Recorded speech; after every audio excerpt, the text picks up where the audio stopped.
It's clear that a lot of people are enjoying Amazon's Fallout show, which, I mean, there's a lot to like about it. The fan service is great. The Ghoul's acting is phenomenal. Amazing actor. There's actually a likable female protagonist who isn't a Mary Sue for once. And despite its modern writing, it actually has some good mid-season payoffs that I actually enjoyed. But this is not a review of the Fallout show. That will be a separate video. But I understand why people are triumphing this show, especially if you haven't played Fallout, or no offense, if you've only played Fallout 4. The problem with Amazon's TV show is that Bethesda and Todd Howard were producers of it, which means they had the final say in any creative decisions made in the show. And we would think as fans, we would want to have the creators involved with the television show, or see an adaptation or a continuation of our favorite franchise.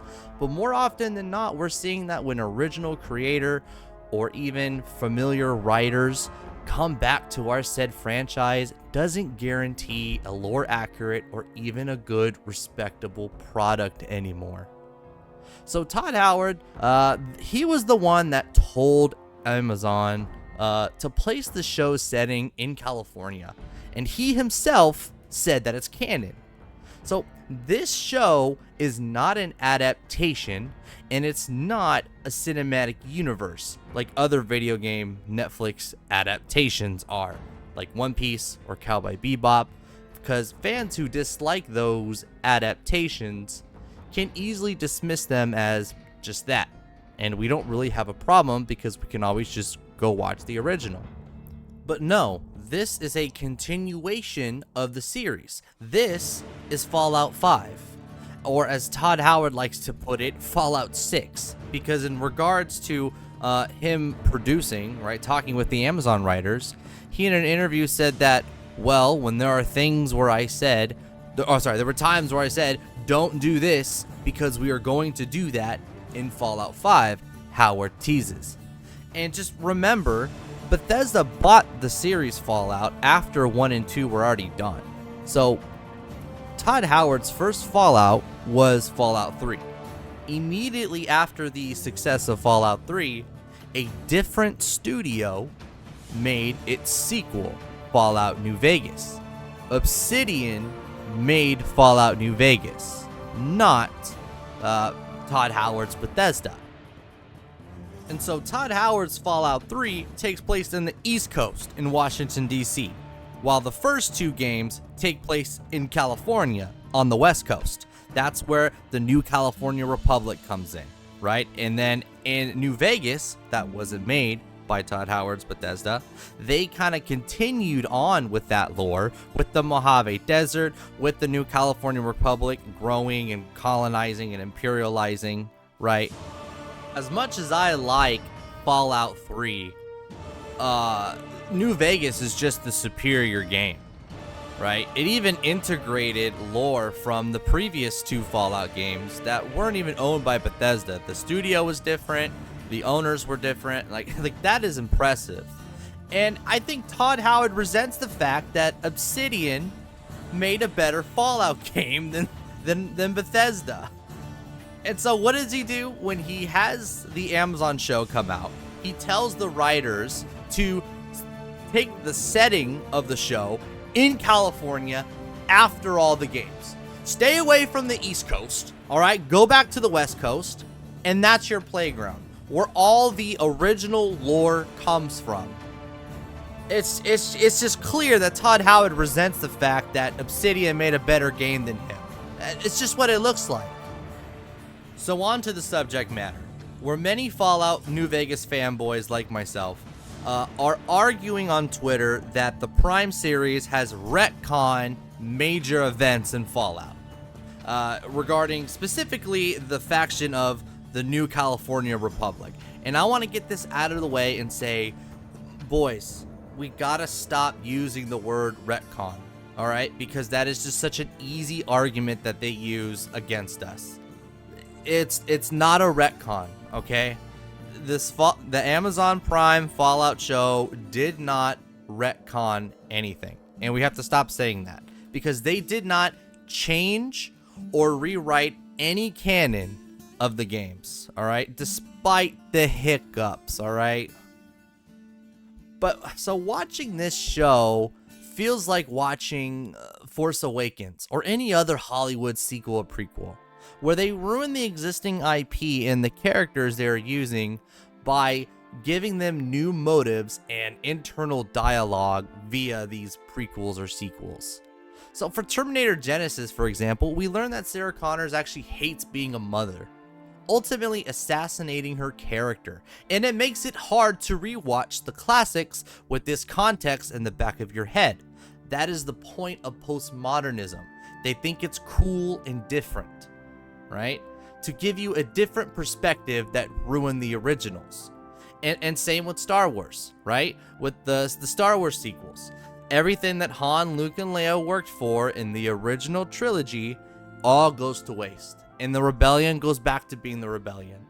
And so then these sequels are just more like reboots, right? Where they just want to basically retell the same classic story that everybody loves, but with our new characters.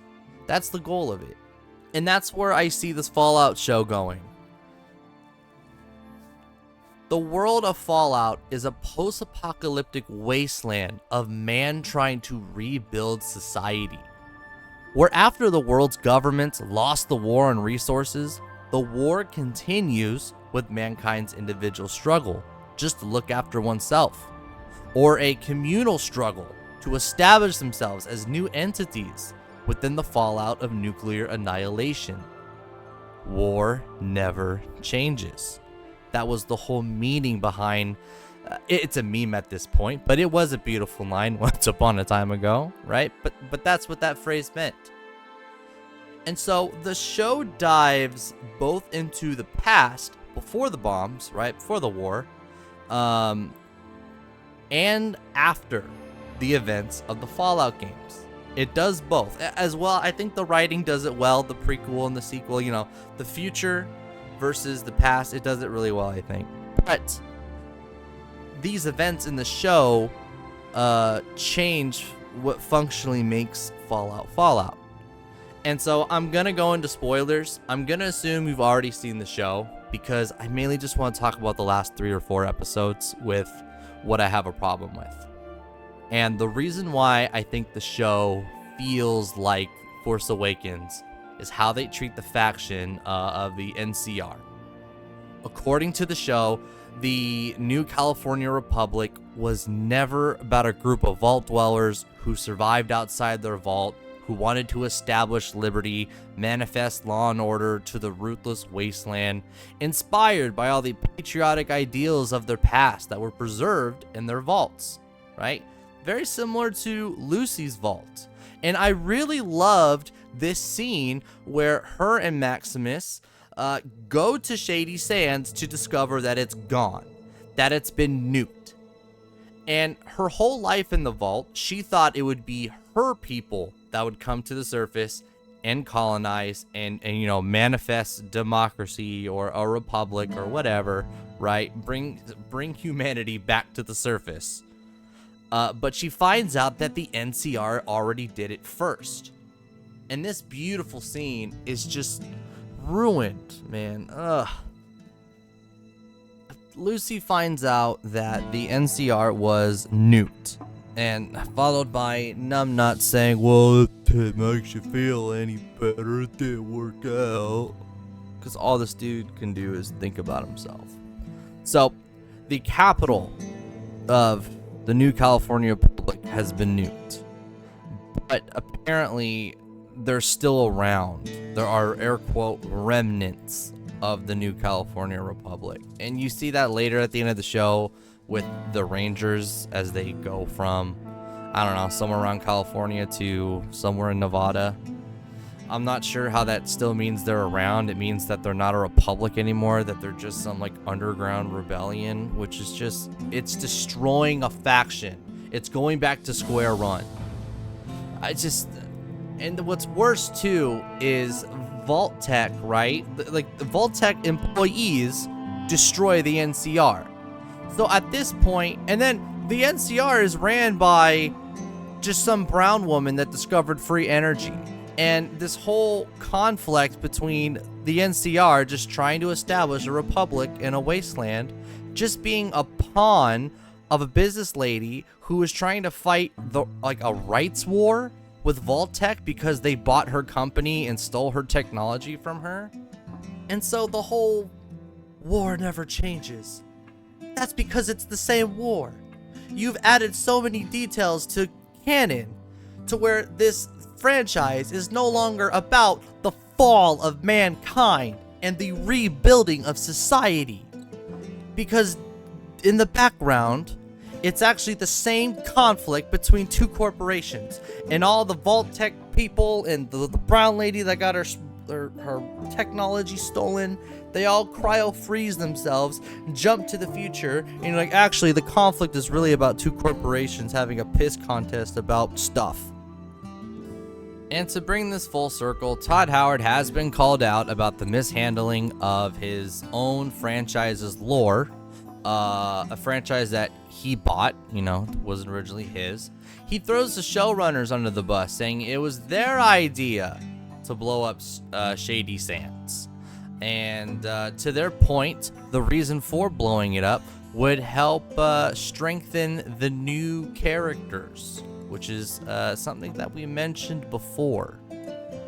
The whole point of destroying existing factions, the new California Republic, the show's canon, guys. It's in canon with the games, but we're gonna destroy it just to have a plot tool so that we can boast our characters and make them more important and more special. So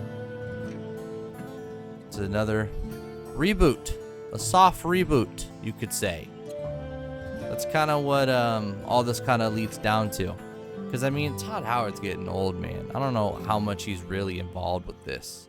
It's kind of just writers having their own fun with the world. And it all started with Fallout 4, man. Fallout 4 introduced all the marketing and the toys and the bobbleheads and the Pip-Boys and all that stuff. So people just like the aesthetic of the world, and they just want to create their own show. They don't want to respect the canon of the actual stories. But, yeah, man, it's a shame. And so that's how I think the Amazon show really diminishes the lore. It's not a retcon. It's more of a soft reboot. Those are the big problems that I have with the show that prevent me from saying that I like the show, even though there were aspects of the show that I enjoyed like everybody else. I'm trying not to be too big of a negative Nancy, but that's the important argument that the fans are having regarding this show.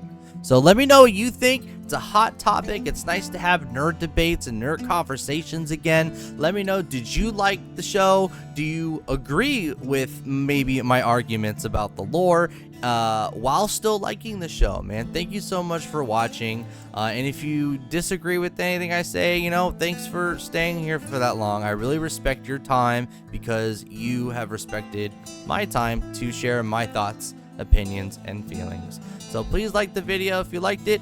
Dislike it if you don't like it. I love feedback. Please comment your opinions down below and give me a subscribe if you want to hear more thoughts I have about video games and pop culture.